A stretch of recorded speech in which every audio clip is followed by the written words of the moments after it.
Do this with your cat to build trust. Gently pet their cheek in slow circles. They'll relax and trust you completely. Hey everyone, today let's get into something fascinating. Decoding the love language of our cats. Because, there are these 6 specific things your cat is silently asking for, and I bet they're not what you think they are. So let's dive in. We all love our cats, right? Of course. But what if the ways we show it, all the cuddles, the special treats, are kind of getting lost in translation? What if your cat's been asking you for something completely different this whole time, and you didn't even realize it? And see, that's the whole issue. These 6 acts of love, they often just fly right under the radar for most owners. And when they do, you could be, without even meaning to, weakening the very bond you're trying so hard to build. So, what are they? Let's find out. Okay, so the very first act, the one that everything else is built on, it's not about affection, it's not about toys. It all starts with building an unshakable foundation of safety. This slide really just lays it all out, doesn't it? It shows this huge misunderstanding we have. We think in terms of spontaneous affection, but to a cat, love looks like predictability. The same meal at the same time, every day. A clean litter box, always in the same spot. To us, that might sound boring, but to them, that routine is their entire emotional world. So here's the big takeaway. Consistency is one of the most powerful, loving things you can offer your cat. It's not about big, grand gestures. It's about the quiet, absolute reliability of their day-to-day life. That feeling of safety, it's built on them knowing exactly what's coming next. And hey, this isn't just a nice idea, It's literally backed by science.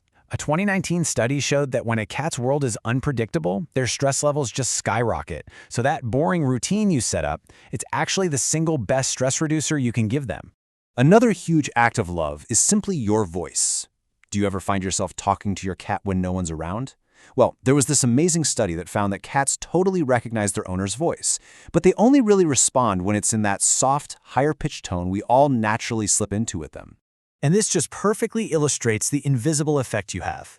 Every time you greet them with a soft hello, or just kind of narrate what you're doing in the kitchen, you're not just making noise, you are actively regulating your cat's nervous system.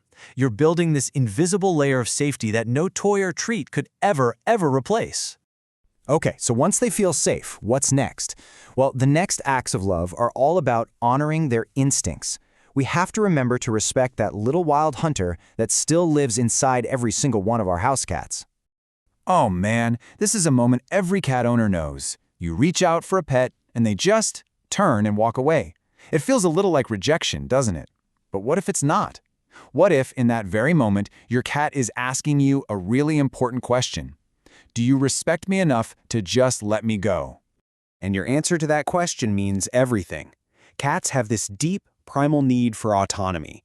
And when we force an interaction, when we pick them up anyway, or pull them closer when they're trying to leave, we fail their test. The absolute deepest trust is earned by simply letting them go. Every single time. It's a hugely powerful act of love. Because the consequence of failing that test over and over is pretty severe. Each time you ignore their choice, your cat learns that being near you means losing control.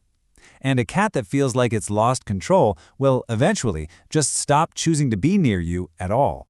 All right, another act of love taps, directly into those hunter instincts. Play. And I don't mean just, tossing a mouse toy. I mean real play that actually mimics the hunt. First, you let them stalk the toy. Then you make it move erratically so they can chase it. And, this is the most important part, you let them have a really satisfying catch. That simple ritual fulfills a deep biological need. And the stakes here? They're surprisingly high. Research shows that when that hunting instinct doesn't get fulfilled, cats don't just get bored. They can develop serious behavioral issues, everything from anxiety and aggression to actual clinical depression. So proper play isn't a luxury. It is absolutely essential for their mental health. The next act of love means we have to start thinking about their world in 3 dimensions. Why do they always climb on top of the fridge or the tallest bookshelf? It's not just some quirky habit. For a cat, height is not a preference. It is a deep-seated survival instinct. To them, height literally equals safety. And of course, the science totally supports this. Research has found that just by giving cats vertical spaces, like a tall cat tree or even just clearing off a high shelf for them, you can measurably lower their stress levels. A cat sitting up high just calmly surveying their territory? That is a cat that feels truly, deeply safe. So, let's put it all together. You've built that solid foundation of safety. You've shown respect for their wild instincts. This is where all that hard work comes together. Now we get to the final, ultimate act of love, which is all about earning their complete and total trust. I mean, think about it. Every time you kept their routine, you said, "You are safe here." Every time you spoke softly, you told them, "I am not a threat." When you let them walk away, when you played like a hunter, you were building something invisible, piece by piece, day by day. So, this sixth and final act of love, it's not actually something you do to them. It's something they do for you. It's the reward. It's what happens only when your cat knows deep down in its bones that you are the safest place in its entire world. And that reward is sleep. For any animal, sleep is the moment of absolute vulnerability.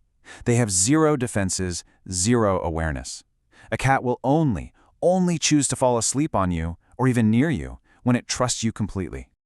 So that moment when you're pinned to the couch, afraid to even move because your cat is asleep on your lap, that is not an inconvenience. That is the ultimate compliment. It's not just a nap. That is every single act of love, every moment of respect, and every piece of trust you've ever built coming full circle. It's them telling you, in the only language they have, "I trust you with my life."